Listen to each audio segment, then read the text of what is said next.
Praise the lord. యేసుక్రీస్తు నామములో మీ అందరికీ శుభములను తెలియజేస్తూ ఉన్నాను. ఈరోజు మనం ధ్యానం చేసుకోబోయేటువంటి అంశం ఏమిటంటే ఆలస్యం అలక్ష్యం కాదు. ఆలస్యం అలక్ష్యం కాదు. స్తోత్రం దేవ సర్వోన్నతుడా. ఈరోజు ఈ యొక్క విషయంలో మేము ముందుకెళ్తా కృప చూపించి బలపరిచి విత్తబడుచున్న వాక్యము వ్యర్థం కాకుండా ప్రతి హృదయంలో నాటబడి నూరంతల పంట అనుభవించుటకు కృప చూపించమని యేసుక్రీస్తు నామములో ప్రార్థించి పొందుకుని నమ్మ పరమ తండ్రి, ఆమెన్.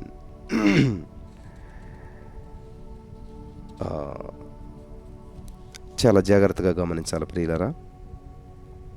ఈరోజు ఈ యొక్క అంశాన్ని వినటానికి మీరు ఇక్కడ ఉన్నందుకు, మరి ఈ యొక్క యూట్యూబ్ ద్వారా ఈ యొక్క మెసేజ్ వినటానికి మీరు ఎంపిక చేసుకున్నందుకు నేను ఎంతో సంతోషిస్తూ ఉన్నాను.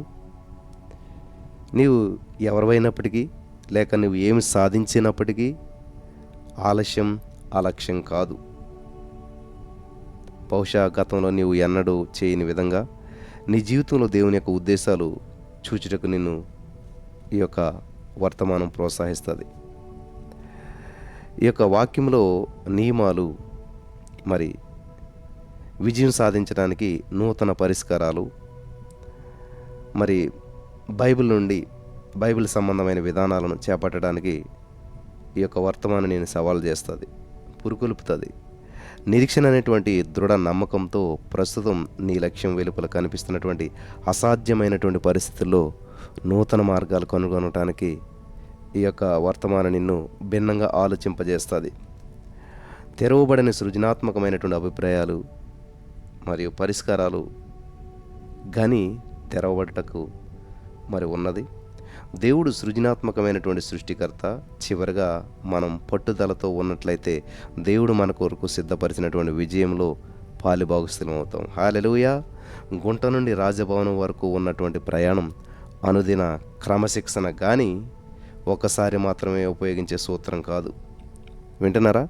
యోసేపు జీవితంలో చూడండి, గుంటలో నుంచి మరి రాజభవనం వరకు వెళ్ళాడు.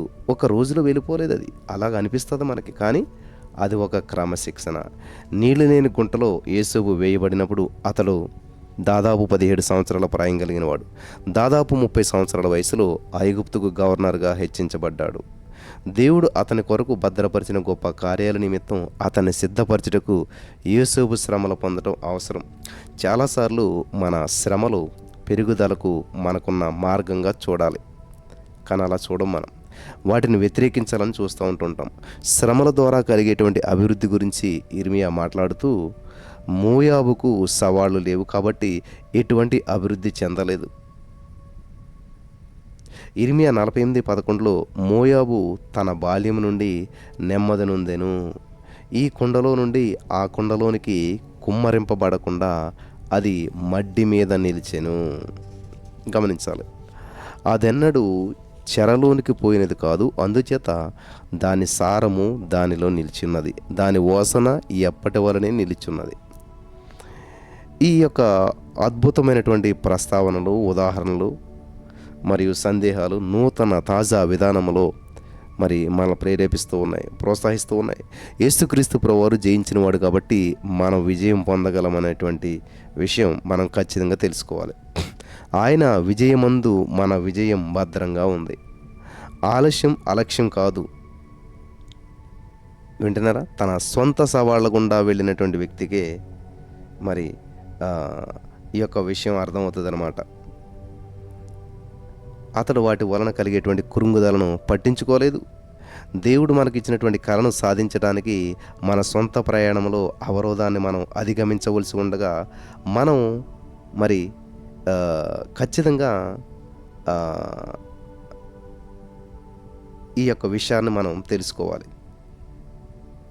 దేవునికి స్తోత్రం కలుగును గాక. యేసేపు జీవితం వైపు మనం చూసినట్లయితే అతని కలలను చేరుకోవటానికి ఏ విధంగా వెళ్తున్నాడో అన్ని వేళలా అతనికి తెలియదు అని మనం అర్థం చేసుకోవాలి. అంటే గుంటలో పడతాడన్న విషయం యోసేపుకు తెలియదు, కానీ అది అతని కలలు సహకారం చేసుకుని అతని కలలను మరి జయించడానికి ఏమంటారు, స్వాధీనం చేసుకోవడానికి వెళ్తున్న మార్గం అది. అందులో గుంటున్నది. యూసుఫు సింహాసనం ఎక్కే మార్గంలో గుంటుంది. యూసుఫు సింహాసనం ఎక్కేటువంటి మార్గంలో జైలు ఉంది. యూసుఫు సింహాసనం ఎక్కేటువంటి మార్గంలో ఇవన్నీ నిందలు, అవమానాలు ఉన్నాయి. అలాగే ఈ రోజున నీ జీవితంలో సమస్య వస్తే ఇది తప్పుడు మార్గమేమో, నీ జీవితంలో నిందొస్తే అయ్యో రాంగ్వేమో అనుకుంటున్నావేమో. దయచేసి గమనించాలి. వాటన్నిటిని దాటుకుని వెళ్ళవలసినటువంటి విషయం. ఒకవేళ నీకు అర్థం కాకపోవచ్చు. హల్లెలూయా, దేవునికి స్తోత్రం కలుగును గాక. అయితే యూసుఫు గమ్యం దేవుని యందు భద్రంగా ఉందని మాత్రం మనం తెలుసుకోవాలి. అతడు తన కలను చెరపలేదు. ఆ యొక్క ప్రతికూల మాటలకు అతడు బందీ అయి ఉండగలిగాడు. కానీ వాటన్నిటి ద్వారా దేవుడు అతని స్వభావాన్ని రూపుదిద్దుతూ వచ్చాడు. చివరకు అతని గమ్యస్థానం అద్భుతమైనటువంటి గడియకు ఆయన అతన్ని సిద్ధపరుస్తూ ఉన్నాడు. ఆమేన్. మన కలలు సాకారం కాగలనే దృఢ నిశ్చయత కలిగించడానికి ప్రోత్సాహపరిచేటువంటి అత్యంత గొప్ప లేఖన వచనాలు హబక్కుకులో ఒకటి ఉన్నది. పరిలారు ఏంటి హబక్కుకు 2:3 చూసినట్లయితే, ఆ దర్శన విషయము నిర్ణయ కాలమున జరుగును, సమాప్త మగుటకై ఆతురపడుచున్నది, అది తప్పక నెరవేరును, అది ఆలస్యంగా వచ్చినను దాని కొరకు కనిపెట్టుము, అది తప్పక జరుగును, జాగు చేయక వచ్చును. ఆమేన్. హల్లెలూయా. వింటున్నారా ప్రియులారా? జాగు చేయక వచ్చునంట, తప్పక జరుగుతుందంట.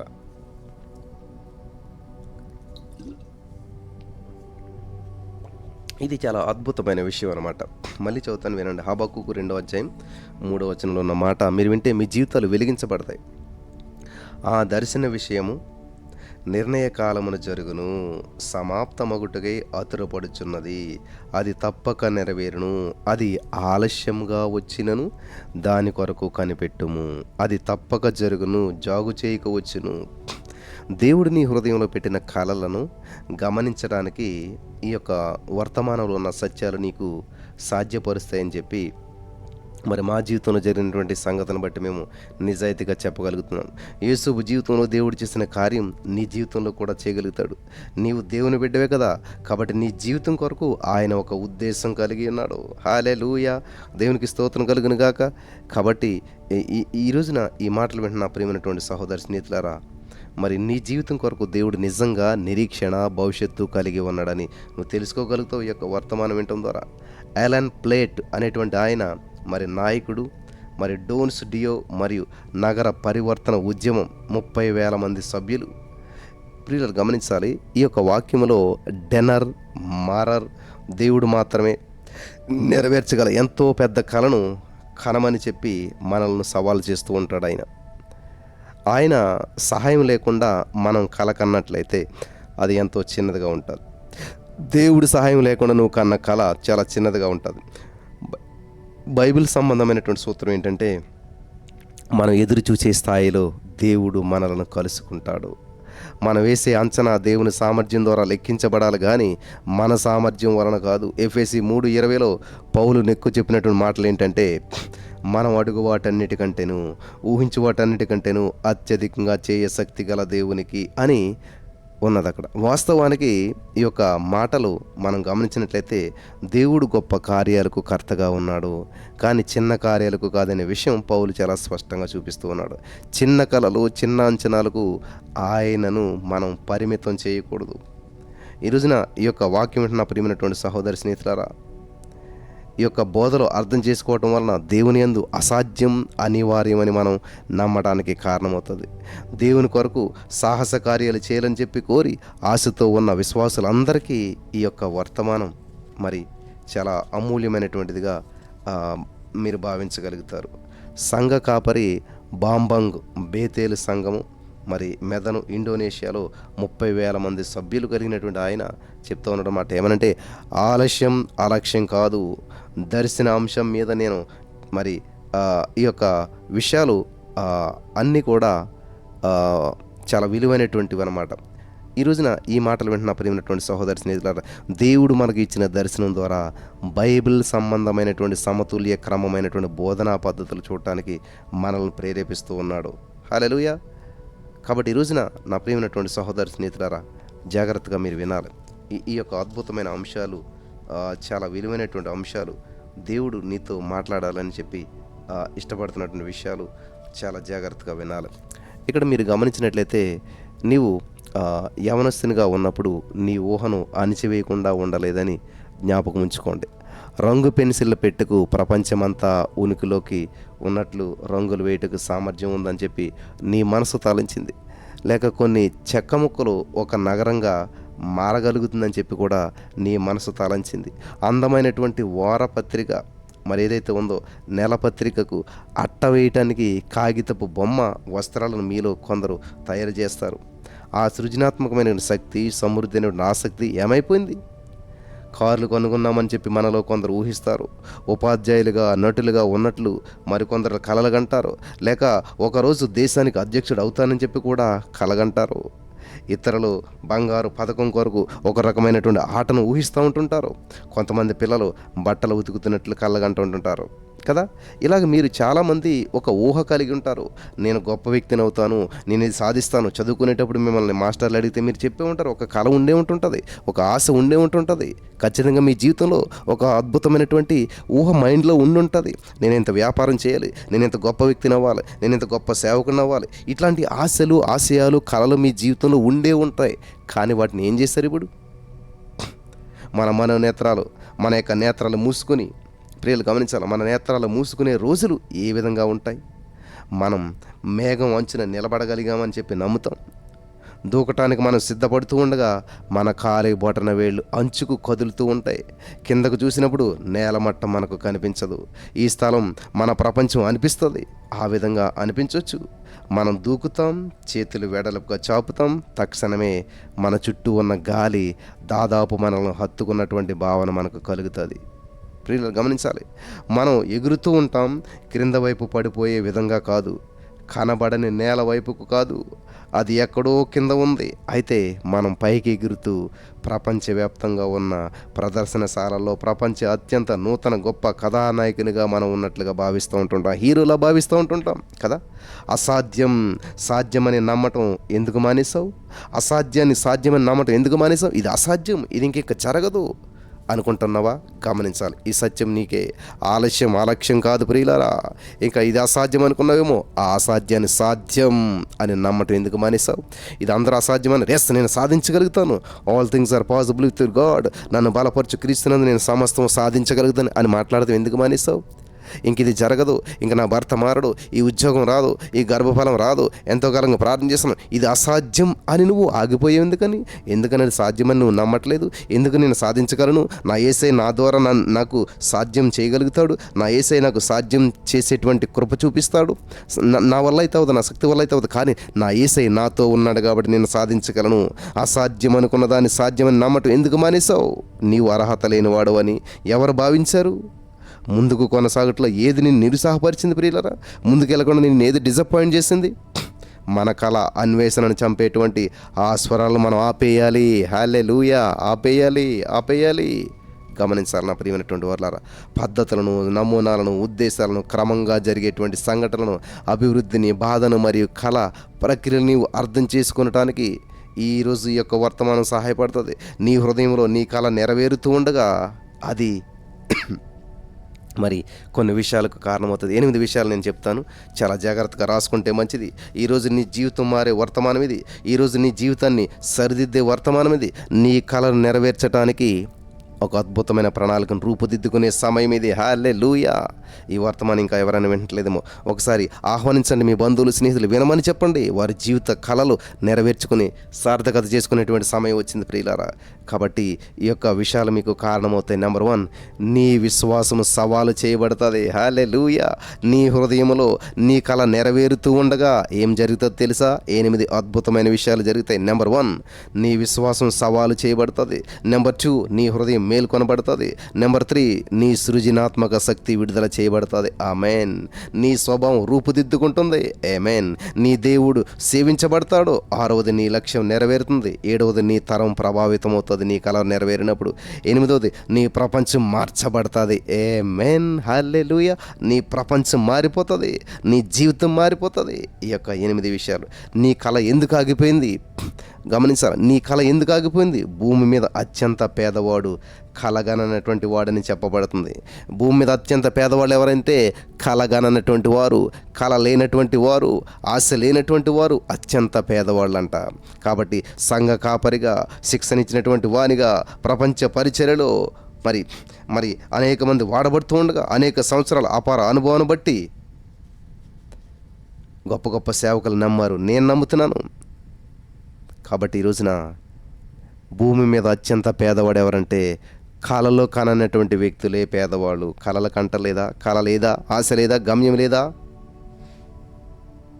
విచారకరమైన వాస్తవం ఏంటంటే విశ్వాసులు వారి జీవితాల్లో సంభవిస్తున్న ప్రమాదంలో వారు లేరని, వారు దీనిని వృధా చేస్తూ ఉన్నారు. అది ఎంతో నష్టం కలిగించేటువంటిది. సమాధుల కళలతో, అన్వేషణలతో, సంఘాలతో, అనాథాశ్రమాలతో, పాఠశాలలతో, వ్యాపారాలతో నిండి ఉన్నాయి. ఇవన్నీ కూడా ప్రజలతో మరణించాయి. నీవు కళను నీలో చంపివేయకుండా ఉంచు. ప్రపంచానికి నీ కళ అవసరం. నీ కళను చంపేయద్దు, నీ కళను సమాధిలోకి తీసుకెళ్ళి పాతిపెట్టేయద్దు కదా. సమాధులన్నీ కూడా కళలతో, అన్వేషణలతో, సంఘాలతో, అనాథాశ్రమాలతో, పాఠశాలతో, వ్యాపారాలతో నిండిపోయి అంటండి. కళ లేని జీవితం వ్యర్థం. కళ లేని జీవితం వ్యర్థం. మన జీవితాల్లో సాధించాలనుకునేటువంటిది ఏదైనా సరే నిరీక్షణ లేక కళను మనమంతా కూడా తప్పిస్తూ ఉంటాం. కొంతమంది అయితే ఈ విషయంలో నిర్దిష్టత కలిగి ఉంటారు. మరికొంతమంది అయితే ఇంకా అన్వేషణలో ఉంటారు. నీవు ఎక్కడున్నావు? ఎక్కడ ఉన్నప్పటికీ మనమంతా ఒకే సాధారణ సమస్యను ఎదుర్కొంటున్నాం. దాన్ని నెరవేర్చుకునేటువంటి ప్రక్రియలో మనం ప్రయాసపడుతున్నాం. దేవుడు మనలో ఉంచిన కళ నెరవేర్పులో ఆయనను అనుమతించడానికి బదులు మన బాధలో ఇతరుల నుంచి సలహాలు కోరాలని చెప్పి, వినాలని చెప్పి ఆసక్తి చూపుతూ ఉంటుంటాం. నా బాధ ఇది అని వాళ్ళకి చెప్పి, వాళ్ళు ఏదో సలహా ఇవ్వాలని చెప్పి అలా ఆసక్తి చూపుతూ ఉంటుంటాం. మంచి సలహా హానికరంగా కనిపించకపోవచ్చు. అంతేకాకుండా ప్రయోజనకరంగా కూడా ఉండొచ్చు. అయితే ఇతరుల నుంచి నీవు పొందినటువంటి మంచి సలహాకు చీకటి కోణం ఉండగలదు ప్రియులారా. దాని గురించి నీకు తెలిసి ఉండదు. కళలు క్లిష్టమైనవిగా ఉంటాయి. అవి కొంత గాయాన్ని చేయగలుగుతాయి. నీవు నమ్మకం ఉంచినటువంటి ప్రజల నుండి సలహాను కోరడం సహజం. దేని గురించి అడుగుచున్నావో దాని గురించి జాగ్రత్త పడు. నీవు ఎవరిని అడుగుచున్నావో వారి గురించి కూడా జాగ్రత్త పడు. నీవు గ్రహించకుండానే శ్రేష్టమైన సలహా నీ కళలను చిన్నాభిన్నం చేస్తుంది. ఈ భూమి మీద నీవు అనుకున్న కారణం నుంచి ఏది నిన్ను తప్పించకుండా చూసుకోవాలి జాగ్రత్తగాను. హల్లెలూయా. కాబట్టి ఈ కారణం చేతనే ఈ యొక్క వాక్యాన్ని కొన్ని రోజులు నేను వరుసపెట్టి బోధించాలని చెప్పి ఆశపడుతున్నాను. నీ కళ ప్రక్రియను అర్థం చేసుకోవడానికి సహాయపడుతుంది ఈ యొక్క వర్తమానం. కొన్ని రోజులు నువ్వు వింటూ ఉండాలి. హల్లెలూయా. కళా ప్రక్రియల మధ్యలో చాలామంది వదిలి వెళ్ళారు, లేక ఆగిపోయారు. ఈరోజు నేను హెచ్చరిస్తాను. నీ కళ నెరవేర్పు మధ్యలో ఈ విధంగా చేయడం అవమానకరమైంది, బాధాకరమైంది, కలవరపరిచేది కూడాను. కళ మరియు గమ్యం మధ్యలో ఉన్న గీత శ్రేష్టమైన విషయంలో మరి కష్టంగా ఉంటుంది. ఇది ఏ విధంగా పనిచేస్తుందని నీవు గ్రహించినప్పుడు దాని పరిగణలోకి తీసుకోవడం చాలా సులువు. నీవెవరైనా పర్వాలేదు. నీ సంఘ కాపరవైనా, లేకపోతే నువ్వు సంఘ కాపరవైనా, నీ తల్లివైనా సరే, నువ్వు తల్లివైనా సరే, పారిశ్రామికవేత్తవైనా, విద్యార్థివైనా, నాయకుడివైనా కావచ్చు. ఈరోజు ఈ యొక్క వాక్యాలు నీ జీవితాన్ని మార్చేస్తాయి. నీ కళలు నీలోనే అంతం కానివద్దు. నీ బాధ నుంచి, కళ గురించి మేల్కొనవలసిన సమయం ఇది. నీ కళ దేవుని రూపకల్పన. నీ కళ దేవుని రూపకల్పన. హల్లెలూయా. దేవునికి స్తోత్రం కలుగును గాక. వింటున్నారమ్మా? చాలా జాగ్రత్తగా వినాలి. నీ సౌఖ్య వలయంలో నీవు స్థిరపడిపోవద్దు. నీకు ఎక్కడ సేఫ్గా ఉందో, ఎక్కడ మంచిగా ఉందో అక్కడే ఆగిపోవద్దు, అక్కడే చిక్కుబడిపోవద్దు, స్థిరపడిపోవద్దు. దేవుడు నీ కొరకు గొప్ప కార్యాలు సిద్ధపరిచి ఉంచాడు. ఆయన నిన్ను ప్రపంచాన్ని మార్చేవానిగా సృష్టించాడు. నీ ఊహించగలిగే దానికంటే నీ అంతరంగంలో ఎంతో ఉంది. ఎఫెసీలో ఉన్నటువంటి సంఘం కొరకు పౌలు చేసిన ప్రార్థనలో ఇది ఉంది. ఇదొకటి గమనించాలి.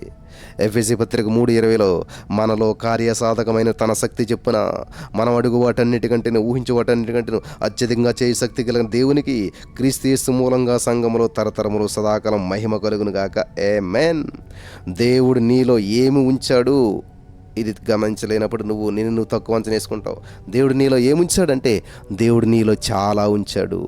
చెప్పండి మీరంతా కూడా, దేవుడు నాలో చాలా ఉంచాడు, దేవుడు నాలో చాలా ఉంచాడు. ఆమేన్, హల్లెలూయా. దేవునికి స్తోత్రం కలుగును గాక. దానిని నీవు బయటకు తీయవలసి ఉంది ప్రియులారా. దృశ్యమైన దాని గురించి దేవుడు చూడట్లేదు. నీ అంతరంగంలో ఏమి ఉందో ఆయనకు తెలుసు. ఎందుచేతనంటే ఆయన దానిని నీలో ఉంచాడు. అది ప్రపంచాన్ని మార్చే వరం. నీ ఉద్దేశాన్ని నీవు కనుగొనడం మాత్రమే కాదు, కానీ నీవు దాన్ని నెరవేర్చాలి. తెరవబడని నిధిని దేవుడు నీలో ఉంచాడు. అది ప్రపంచానికి అవసరం. దేవుడు నీకు ఇచ్చినటువంటి కలలను కనుగొనుటకు, నెరవేర్పు ప్రయాణంలో నడుచుటకు సహాయపడు నిమిత్తం ఈరోజు నీ యొక్క వాక్యం ద్వారా మరి దేవుడు నిన్ను బలపరుస్తున్నాడు. కాబట్టి నీలో ఏముంది, నీలో ఉన్నదేంటి, నీకు తృష్ణ కలిగించుటకు మరి ఒకసారి ఈ యొక్క వాక్యాన్ని ముందుకు వెళ్ళనివ్వండి ప్రియులారా. దేవుని దేవుని యొక్క రూపకల్పన ఏంటంటే కష్టం, ఆలస్యం, అంతమైనటువంటి దారి, గమ్యం. ఇది స్థిరత్వం లేనటువంటి గమనంగా కనిపించవచ్చు. అయితే ఈ యొక్క విషయాల్లో దేవుడు నీ ద్వారా మహిమపరచబడతాడు. నీవు ఎన్నుకున్నటువంటి గమ్యాన్ని ప్రియులారా గమనించాలి. నీవు ఎన్నుకున్నటువంటి గమ్యాన్ని చేరుటకు ఆయన ఎంత నమ్మకమైన వాడో నీవు గ్రహిస్తావు. కాబట్టి ఈ యొక్క క్రియా సంకల్పంలో పశువుల తొట్టులో ఉన్నటువంటి శిశువు రక్షకునిగా మారాడు. గొర్రెల కాపరి రాజైనాడు. జైల్లో ఉన్న ఖైదీ రాకుమారుడైనాడు. చేపల పట్టే జాలరి బండగా మారాడు. ఆ పని సాధ్యపడదు. ఎందుచేతనంటే తన పొరుగున ఉన్న బంధువు, సోదరుడు లేక స్నేహితుడు దాన్ని ప్రయత్నించి సాధించలేకపోయారని అనేక సార్లు ప్రజలు చెప్పడం విన్నాను. నేను నీకు చెప్తున్నాను ప్రియులారా, స్థలము, డబ్బు, ఉత్పత్తి, సేవ, గూడు, సమయం వంటి అవసరమైనటువంటి వనరులు వారు కలిగి ఉన్నారా? అవసరమైనటువంటి ఆకాంక్ష, వ్యక్తిత్వం, తెలివి, నైపుణ్యాలు వంటి లక్షణాలు కలిగి ఉన్నారా? ప్రశ్న వేసుకోండి ఒకసారి. తెలియజేయబడని సలహా సందర్భం కళను ధ్వంసం చేసేటువంటి సామర్థ్యం కలిగి ఉంది. 5 సంవత్సరాల లోపు వయసు గల పిల్లల్లో 90% సాధారణ అభిప్రాయాలు కలిగి ఉంటారని పరిశోధకులు చెప్పారు. 7 సంవత్సరాల ప్రాయంలో అవి 20% పడిపోతాయంట. కొందరు పెద్దలు మాత్రమే నూతన అభిప్రాయాలు కలిగి ఉంటారు. దాని అర్థం ఏమిటంటే పెద్దలు తక్కువ సృజనాత్మక శక్తి కలిగి ఉంటారా? కాదు. మనం కళలు కనడం ఆపేశాం. మన మనస్సులు వాటిలోని అధిగమించేటువంటి ఆలోచనల వైపు కదులుతాయి. లేఖనం ఈ విధంగా సెలవిస్తూ ఉంది. ఏమని? సామెతలు 23:7 అట్టివాడు తన ఆంతర్యంలో లెక్కలు చూచుకునేవాడు. దేవుడు చూపే విధంగా, ఆలోచించే విధంగా ఉండటం మనం ప్రారంభించాలి. బాహ్యంగా వస్తువు ఏ విధంగా ఆకర్షణతో చుట్టబడి ఉందో చూడటం ఆపండి. నీవు కాయను చూచినప్పుడు నీవు చెట్టు కాయను మాత్రం చూస్తున్నావు, కానీ దేవుడు ఆ చెట్టు ఉన్న అడవినంతా చూస్తూ ఉన్నాడు. సముద్రంలో ఈత కొడుతున్న ఒక చేప నువ్వు చూసినప్పుడు నీవు ఆ ఒక్క చేపనే చూస్తున్నావు. దేవుడైతే పెద్ద చేపల గుంపులను చూస్తున్నాడు. నీవు వ్యక్తిని చూసినప్పుడు అతని బాహ్య ఆకారాన్ని బట్టి మరి అతను గౌరవిస్తావు, కానీ దేవుడైతే అతనిలో ఉన్న ప్రపంచాన్ని మార్చే వ్యక్తిని చూస్తూ ఉన్నాడు. అతనిలో ప్రపంచాన్ని మార్చే వ్యక్తిని చూస్తున్నాడు. రాయ్ హెచ్ విలియమ్స్ ఈ విధంగా తెలియజేశాడు. మన శరీరాలు దాదాపు 10 కోట్ల స్పర్శ గ్రాహకాలు కలిగి ఉన్నాయి. అవి మనం చూచుటకు, వినుటకు, రుచి చూచుటకు, స్పర్శించుటకు, భౌతిక వాస్తవాన్ని వాసన చూచుటకు పనికొస్తాయి. మన మెదడు 1,00,000 కోట్ల నాడీ కణాలతో మరి కలయికతో ఉంది. దీని అర్థం ఏమిటంటే ప్రపంచం ఉన్న దానికంటే ఉనికిలో లేని ప్రపంచాన్ని అనుభవించుటకు దాదాపు 1,00,000 సార్లు ఉన్నంతగా సిద్ధపరచబడ్డామని చెప్పేసేసి నీ కలలు నెరవేరగలవని చెప్పి నమ్మడం ఎప్పుడు ఆపేశావు? నీవు అర్హత లేనివాడు అని చెప్పి ఎవరు భావించారు? ఎవరు చెప్పారు నువ్వు అర్హత లేని వ్యక్తివని? కాబట్టి కళా ప్రక్రియకు 6 గుణ లక్షణాలు ఉన్నాయి. కళ ప్రక్రియకు 6 గుణ లక్షణాలు ఉన్నాయి. నెంబర్ 1, కళ నీకంటే పెద్దది. ఆమేన్. కళ నీకంటే పెద్దది. నెంబర్ 2, కళ ఆలస్యమవుతుంది. ఆమేన్. నెంబర్ 3, నీకు అరణ్య అనుభవం ఉంటుంది. నెంబర్ 4, నీవు ఉపేక్షించుకోవాలి. నెంబర్ 5, కళ నీ జీవిత పోరాటమై ఉంటుంది. నెంబర్ 6, బాధ ఉంటుంది. ఆమేన్, హల్లెలూయా. నీ జేబులో 10 లక్షల రూపాయలు ఉండొచ్చు, కానీ కళ లేకుండా ఉన్నట్లయితే నీవు దివాళా తీసినటువంటి వ్యక్తివిగానే ఉంటావు. నీవు కొత్త కారు కొన్నప్పుడు కొంతకాలం అది వినోదంగా ఉంటుంది. అయితే కాలం గడిచే కొద్దీ చివరకు కొత్త హంగులు, కొత్త కారు ఆకర్షణ తరిగిపోతుంది. నీవు నూతన గృహంలోకి ప్రవేశిస్తావు. కొన్ని సంవత్సరాల తర్వాత అది పాతబడిపోతుంది. నీ జీవితాన్ని వస్తు సంబంధమైనటువంటి వాటి మీద నిలిపినట్లయితే నీవు ఎన్నడూ తృప్తి చెందవు. వస్తు సంపదలు దీర్ఘకాలంలో సంతృప్తి ఇవ్వవు. దేవుడు నీ కొరకు ప్రణాళిక కలిగి ఉన్నాడు. ఆ ప్రణాళికలో నిలుపుటకు నిన్ను సిద్ధపరుస్తూ ఉన్నాడు. నీవు ముందుగానే ఏర్పరచబడినటువంటి వాడు. దాని అర్థం ఏమిటంటే జగత్తు పునాది వేయబడక ముందే దేవుడు నీ గురించి తలంచాడు. హల్లెలూయా! నీలో ప్రత్యేక వరాలు, ప్రత్యేక తలాంతులు ఉంచాడు. నీ జీవితం కొరకు దేవుడు గొప్ప గమ్యాన్ని, ఉద్దేశాన్ని కలిగి ఉన్నాడు. ఎందుకు మీలో కొందరు మరి ఖచ్చితంగా ఏకీభవిస్తారు కదా. ఎస్, దేవుడు నిన్ను సృష్టించాడని, నీ జీవితంలో కొన్ని కళలు లేక కొన్ని కోరికలు ఉంచాడని నీవు నమ్ముతున్నావు. Yes, thank you Jesus. ఆమె నమ్మాలి. అయినప్పటికీ మార్గంలో నిలిచుటకు నీ జీవితాన్ని అనుమతిస్తావు. దేవుని నుండి దూరంగా వెళ్ళిపోతావు. లేక జీవితంలో కొన్ని విషయాలు వాస్తవంగా కలిపి ఉంచుతావు. నీవు మార్గాలు తప్పుడు దారిలో జీవిస్తావు అనేటువంటి అబద్ధాన్ని నమ్ముతావు. అందువలన అది నేను నిష్ప్రయోజనం వైపు విడిచిపెడతా ఉంటుంటుంది. ప్రియులు గమనించాలి. నా దగ్గర నీ కొరకు ఒక వార్త ఉంది. నీ ప్రారంభాలు నీ గమ్యాన్ని ఎన్నడూ నిర్ధారించవు. వింటున్నారా? నీ ప్రారంభాలు నీ గమ్యాన్ని ఎన్నడూ కూడా నిర్ధారించవు. నీ గతం నీ గమ్యాన్ని నిర్ధారించదు. దానిని నీవు అనుమతించినప్పుడే నిర్ధారించగలవు. నీవు అంత చురుకైన వాడు కాదని ఆలోచించుటకు నీవు ఎంపిక చేయగలవు. లేక నీవు అనేక సార్లు గందరగోళంతో ప్రవర్తిస్తూ ఉంటున్నావు. గందరగోళంగా ప్రవర్తించుంటావు. నీవు ఆ విషయాలు నమ్మినట్లయితే నీవు ముందుకు వెళ్ళలేనటువంటి దారిలో ఉంటావు. నీ కళ చెదిరిపోతుంది. నీవు గమ్యానికి నిర్దేశించబడతావు. ఆ తలంపుల కంటే, పరిస్థితుల కంటే దేవుడు గొప్పవాడని జ్ఞాపకం చేసుకో. దేవుడు నీలో కళలను, దర్శనాలను, కోరికలను, లక్ష్యాలను ఉంచాడు. ఇప్పుడు ఏంటి? కళా ప్రక్రియను నువ్వు అర్థం చేసుకోవాల్సినటువంటి అవసరం ఉంది. నీ ప్రారంభాలు నీ కళను పరిమితం చేయలేవు. గతించిన నిన్నటి రోజులు నీ గమ్యాన్ని నిర్ధారించలేవు. నీ కష్టాలు నీ జయాన్ని ఆపలేవు. నీ కళ మరణిస్తున్న ప్రపంచానికి దేవుని జవాబు. అది చనిపోకుండా చూడు. ఈ సమయం కొరకు నీవు జన్మించావు. నీ కళను హత్తుకో. ఈ మాటల ద్వారా దేవుడు నిన్ను బలపరిచి మరి ఇక నుంచి అయినా నీ జీవితంలో పెను మార్పులు సంభవించును గాక. ఆమేన్.